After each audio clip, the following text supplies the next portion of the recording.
একাদশীর দিনগুলোতে যারা না খেয়ে পারেন না তারা এইভাবে এই মুখরোচক এই চালটি দিয়ে বানাতে পারেন। এটা হচ্ছে শ্যামা চাল।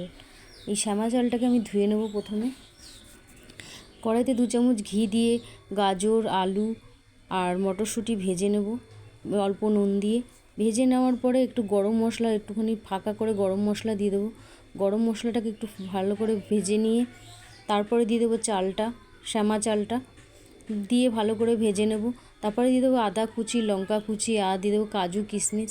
সব কিছুকে ভেজে নিয়ে ভালো করে 2 বাটি জল দিয়ে দেবো। যে বাটিটা দেখছেন ওই বাটিরই 2 বাটি জল দিয়ে দেবো। জল দেওয়ার পরে আরেকটু নুন লাগবে, নুনটাকেও দিয়ে দেবো। দিয়ে দেওয়ার পরে দিয়ে দেবো চিনি 1 চামচ, বড় চামচের 1 চামচ চিনি দিয়ে দেবো। ভালো করে ঢাকা দিয়ে দেবো। ঢাকা দিয়ে 10 মিনিট রান্না করে নিলেই হয়ে যাবে। 10 মিনিট রান্না করে নিয়ে খুলে নেব। খুলে নেওয়ার পরে অল্প একটু সামান্য জল আছে, জলটাকে ভালো করে শুকিয়ে নেব। শুকিয়ে নেওয়ার পরে দিয়ে দেবো একটুখানি গরম মশলা আর একটু ঘি, মিশিয়ে নিয়ে ভালো করে নামিয়ে দেব। এইভাবে একবার বানিয়ে দেখতে পারেন, খুবই ভালো হয় খেতে। ভালো লাগলে লাইক, কমেন্ট, শেয়ার অবশ্যই